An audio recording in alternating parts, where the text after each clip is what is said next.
Grob sme, zašto mrazev me grobje. Umrev me na noze, da ne kleči me živi.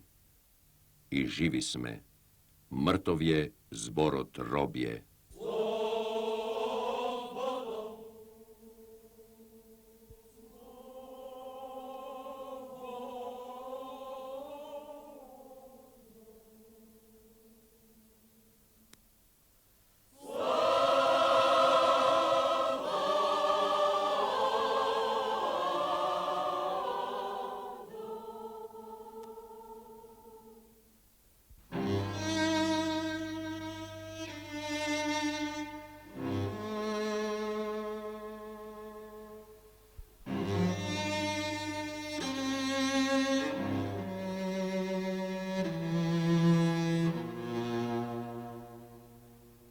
Ovaj Štip, grad kako žedna ptica što sletala na otinja so polegnati krilja na dvata nejzini brega.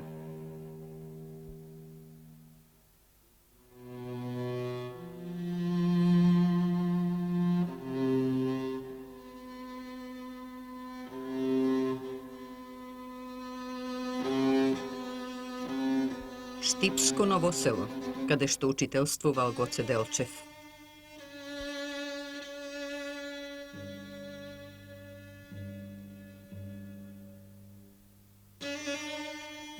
Istorijskite dzidišta na Isaru, jedna od karakteristikite na Štip.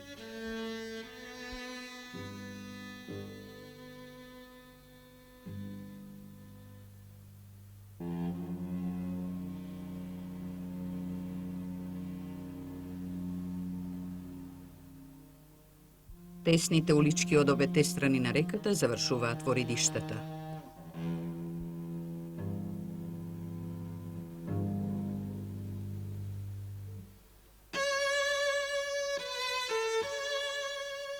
Ова е реонот Бело брдо.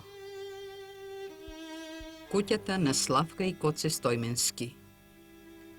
Трошна, мала, сиромашна куќа, во која се влегува со наведнување. Ниска врата, мали прозорци, ниски тавани.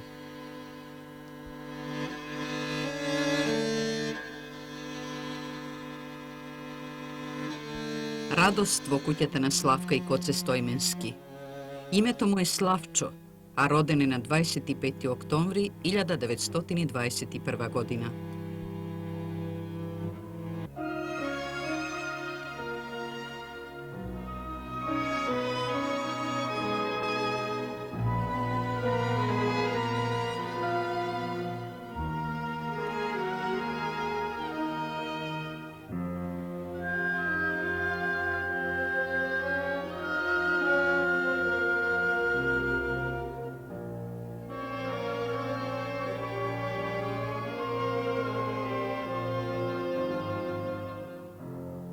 Ова е Štip од 30-тите години.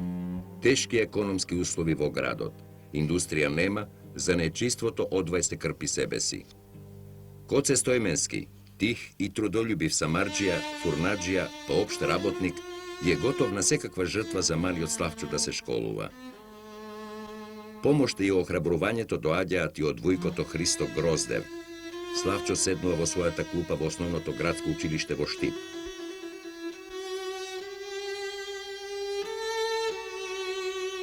И го завршува со одличен успех. Во учебната 1937-38 година се запишува во Štipската гимназија. Славчо не беше никако дете, па еве никако момче не е нешто што се разликува од другите. Одличен ученик, љубител на гулабите, фудбалер и фотоаматер. Извонредниот математичар и член на литературната дружина Славчо Стојменски е лево крило во гимназискиот фудбалски клуб Хајдук, а извесно време игра и во градскиот тим Брегалница.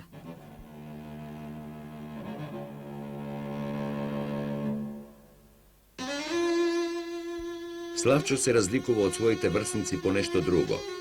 Тој живо се интересира за комунистите што режимот ги прогонува и ги затвора, размислува за социјализмот, поредокот што како зора изгрева во Европа.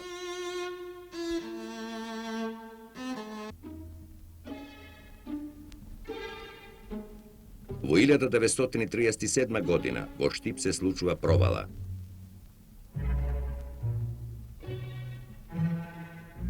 Во 1938 година, Штипската младина, па и Славчо Стојменски се опфатени од познатите избори.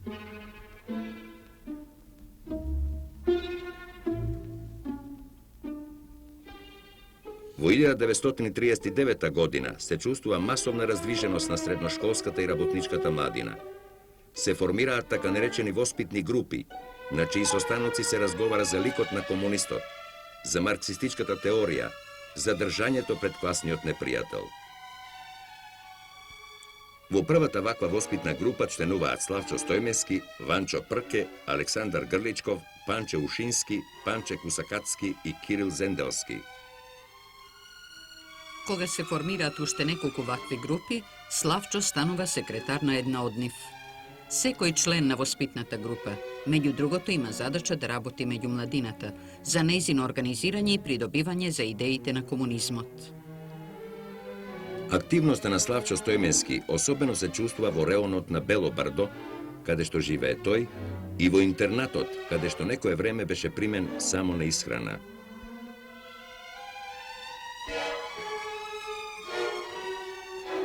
Славчо другарува со работници, службеници, со турци, евреи и роми, и тоа му ја олеснува револуционерната активност.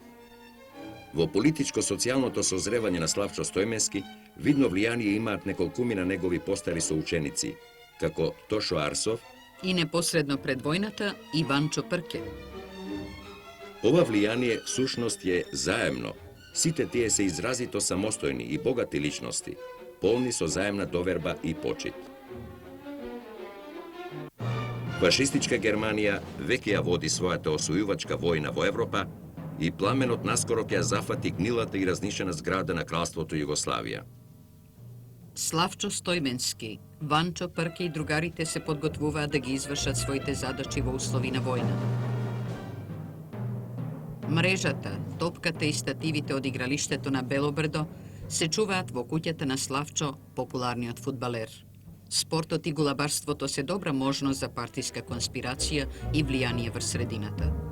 Во мутвакот на куќата на една греда виси вреќичка со морска трева за бокс тренинг, а во дворот голема табла со центар за фрлање кама. За драматичните настани што наближуваат, ќе биде потребна кондиција и многу вештина.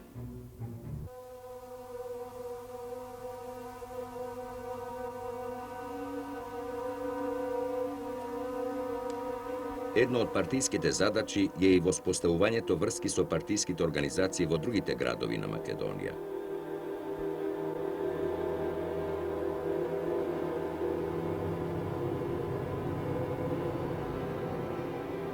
Гимназиската екскурзија во Стоби е искористена при кусото задржување во Велес за воспоставување врска со другарите Гочо Рацин, Боро Мокров и други. При повторно одење во Велес, во градините кај железничката станица, Славчо Стојменски лично се среќава со Кочо Рацин.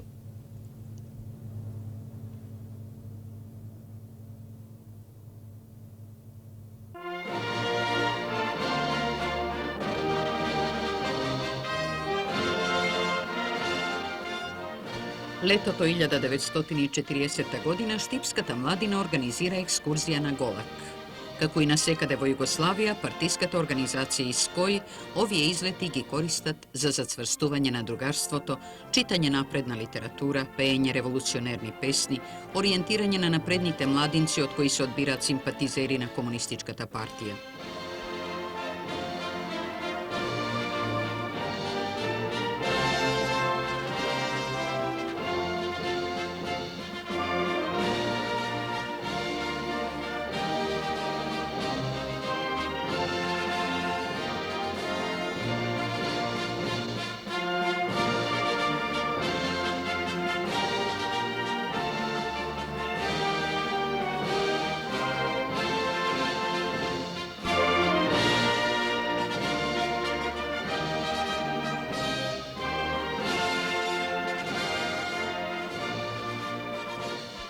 Поради ваквата активност, директорот на Штипската гимназија Поповиќ го укинува гимназискиот фудбалски клуб Хајдук како жариште на опасни идеи.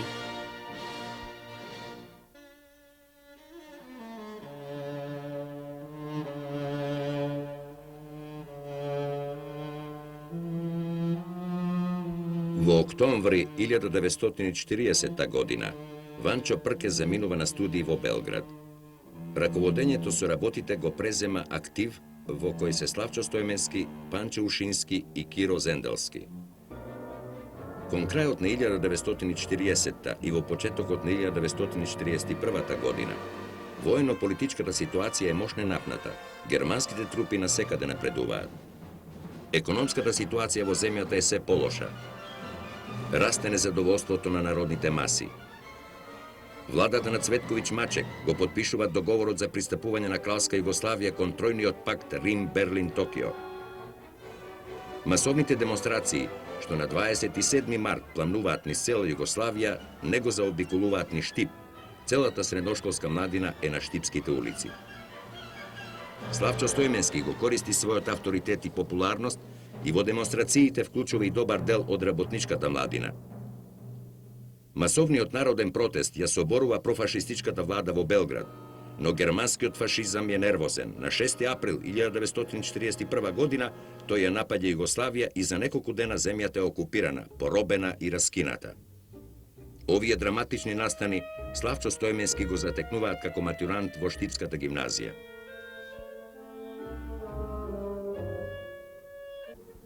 Тие денови Штип е еден од ретките градови во Македонија што жестоко е бомбардиран.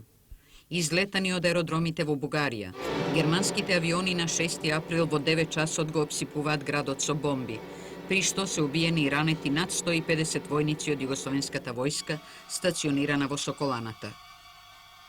Потем во Бришечки лет ги митралираат обата брега на Отиња, во горниот дел на градот. По половина части повторно го бомбардираат Штип, при што животите ги загубија 50 граѓани, меѓу кои и Панче Ушински. Во овие бомбардирања полесно е ранет во главата и Ванчо Прке. По окупацијата, бугарската окупациона власт во Источна Македонија концентрира големи воени и полициски сили и цврст државен апарат. Но штипската младина не останува мирна. Обидите на окупаторската власт за денационализација се многубројни.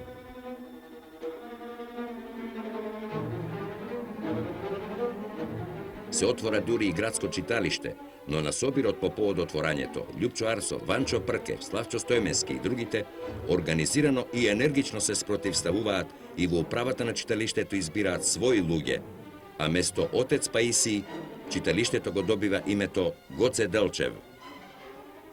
Во јули 1941 година Славчо Стојменски станува член на Комунистичката партија на Југославија.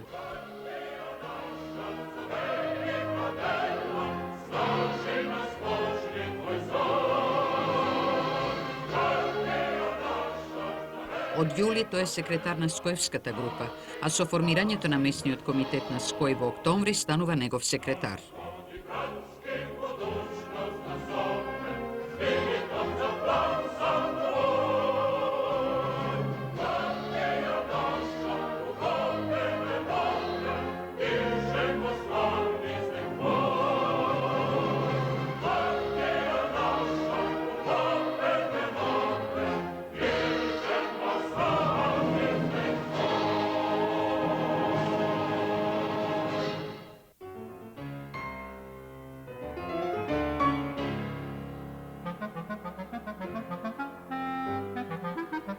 Во почетокот на октомври 1941 година, Месниот комитет на Штип одржува состанок во присуство на Мирче Ацев, на кој се оценуваат условите за формирање партизански одред.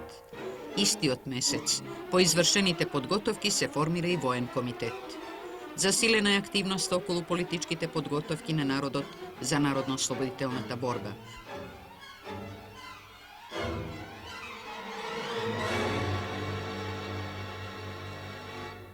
Се прибира оружје, муниција. Се разобличува великобугарската пропаганда и се подготвува создавањето партизански одреди. На 2 август 1941 година, во летната бавча на офицерскиот дом, окупаторот одржува приредба по повод Илинден. Славчо Стојменски, Ванчо Прке, Асан Керим, Мијалчо Иванов и други напредни младинци непосредно по завршувањето на приредбата се вклучуваат во програмата.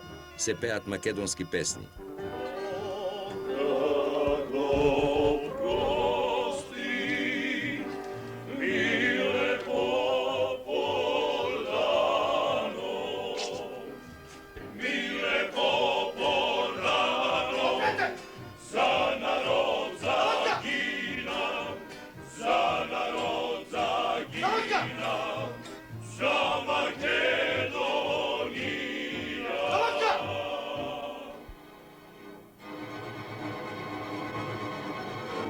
По завршувањето на приредбата се упатуваат кон центарот на градот.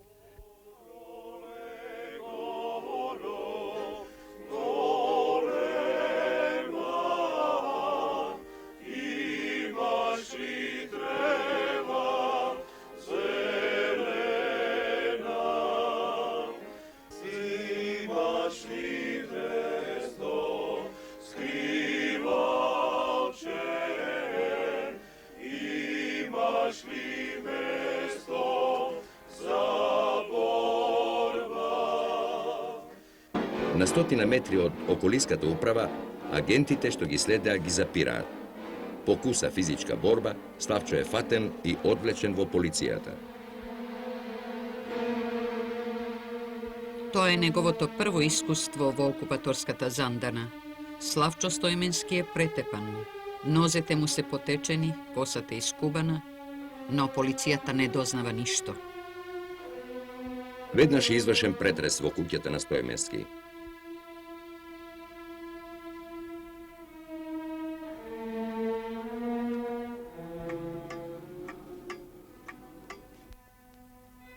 Но и покрај малтретирањето на домашните.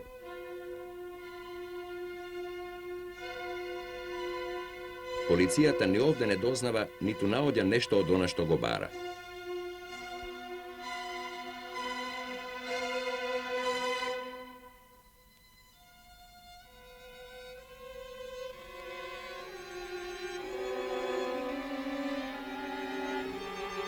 Утредента, кај Новакова чешма се одржува порано закажаниот излет на Штипската младина.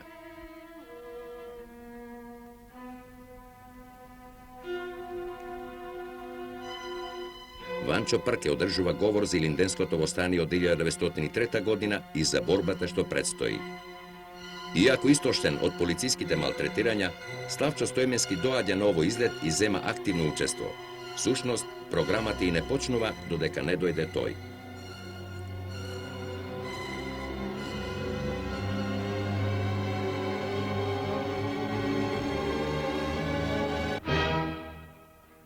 Есента 1941 година Славчо со одличен успех ја завршува матурата.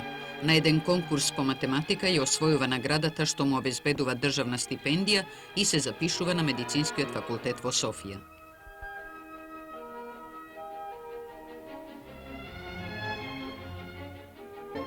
Но војната зема се поголем замав. На повик на партијата, Славчо Стојменски се враќа во Штип и се вработува во Комесарството за исхрана, каде што работи на издавањето купони за прехранбени стоки. Користејќи го угледот што го ужива и погодностите на работното место, Славчо особено придонесува за обезбедување на партизанскиот одред, што наскоро ќе се формира со храна, облека и друг потребен материјал. Пролетта 1942 година во Штип повторно доаѓа Мирче Ацев. Формиран е местен комитет на Комунистичката партија со Васил Доганџијски како секретар и членови Ленче Арсова, Славчо Стојменски, Киро Кукушо и Исак Сион. Летото истата 1942 година Славчо Стојменски станува секретар на местниот комитет. Неговата легална работа често го води кон судири со окупаторската власт и полицијата, која постојано го следи и често го апси. На 21 ноември 1942 година полицијата се упатува во куќата на Стојменски, но Славчо не го наоѓа.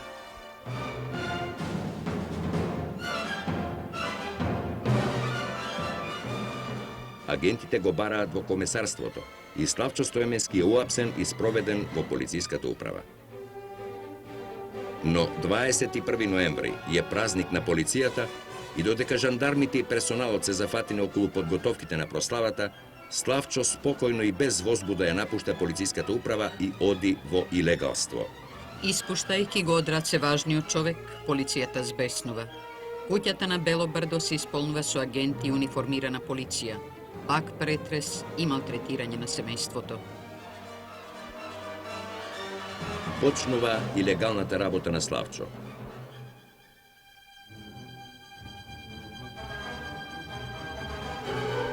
Често ги менува и легалните станови и престојува во куќата на Демир Фирус, во куќата на Воинови, во куќата на Олга и Борче Арсови. Судењето на комунистите во Штип е потресен настан што го возбуди целиот град.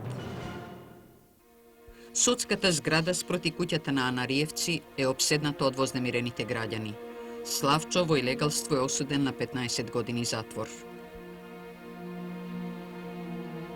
Во текот на илегалството, семејството Стојменски е поврзано со Славчо преку Васил Златев Шилјо, кој ноќе потајум доаѓа по облека, храна и размена на пораки. Постојано во движење, Славчо ги крстосува терените низ Источна Македонија, селата на Плачковица и подготвува терен и услови за првиот партизански одред. Кон крајот на февруари 1943 година е формиран Централниот комитет на Комунистичката партија на Македонија. Наскоро потоа е формиран и обласниот комитет на 4-та оперативна зона во состав Љупчо Арсов, Вера Ацева, Ванчо Прке, Благо Јанков, Мучето и Славчо Стојменски. За потребите на идниот партизански одред, Славчо ја добива задачата околу преземањето мерки за создавање бази и складови за оружје, муниција и храна.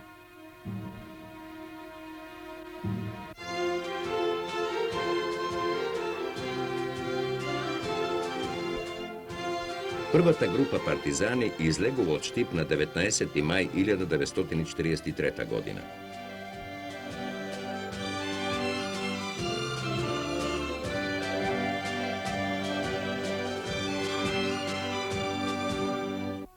На 21. мај одредот го прифаќа судирот со многупати побројниот и подобро вооружен фашистички непријател.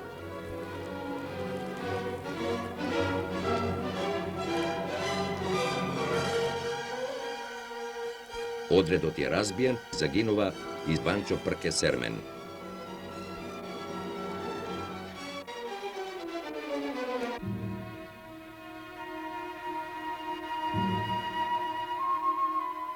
Но провала и апсење во градот нема. Донесено е решение Вера Ацева и Славчо Стојменски да останат во градот со сета одговорност за партиските и скоевските организации и за повторно изфрлање партизански одред. За 16. август 1943 година е закажан состанок на обласниот комитет за Источна Македонија, на кој Славчо Стојменски треба да поднесе извештај за војно-политичката ситуација и подготовките за излегување на новиот партизански одред. Вечерта на 16. август, членовите на обласниот комитет се собираат во куќата на Олга Арсова, блиску до чешмата Коџалица до реката Отиња, во центарот на градот. Полицијата го забележува тоа и околу полноќ куќата на Арсови е блокирана со целото градско подрачје. Во мугрите полицијата почнува да апси. Членовите на обласниот комитет решаваат да ја напуштат куќата во две групи. Во едната група се Славчо Стојменски, Мара Минанева и Благо Јанков Мучето, а во другата Вера Ацева, Љупчо Арсов и Олга Арсова. Засилена со полициска помош од Скопје и Велес, бугарската полиција го издржува нападот на 6 комунисти, но едната група успева да ја пробие блокадата и трча кон куќите, додека Славчо Стојменски трча кон улицата. Во моментот кога го прескокнува зидот, тешко е ранет. Успева да испука неколку куршуми од својот револвер. Одговарајќи на огинот, полицајците отстапуваат, а Славчо и Мара Минанова успеваат да поминат кон куќите. Почнува да се разденува, а притисокот на фашистичката полиција е се поголем.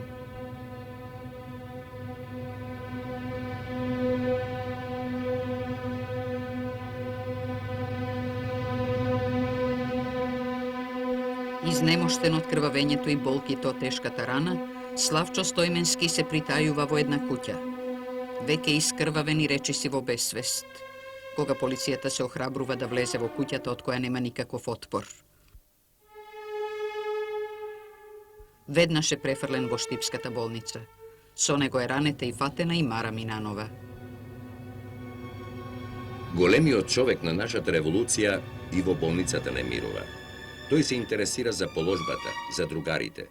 Прашува, има ли уште фатени?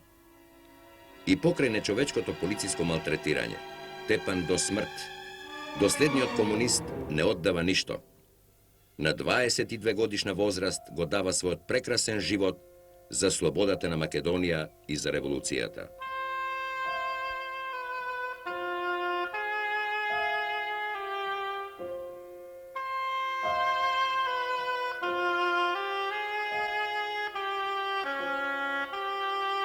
Полицијата се плаши од неговото мртво тело, па не им го дава на родителите и семејството.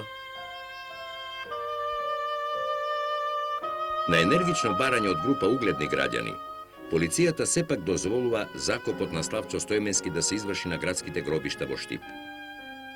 Од ова, фашистите се со намера да извлечат своја полза, па будно ја следат необичната траурна поворка на штипските улици. Поп, мртовечка кола и старецот Пане Годинов Црипано, кој се тетерави подпирајќи се врз бастонот. На семејството му е наложено да чека на гробиштата, а во полицијата се приведени на испитување роднините што присуствувале на закопот.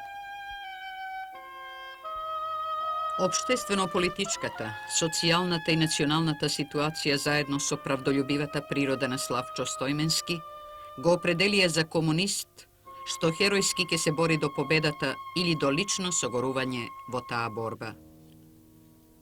Неговото име денес сугестивно допира до нас преку многобројните символи на револуцијата. Со собствена рака врзавме огромен јазол од срцата наши, од сништата наши. Со мечтите млади како со брус ги вжаривме контурите на денот, до усвитеност и капка по капка срцето свое во звездата црвена го влеавме во иднината.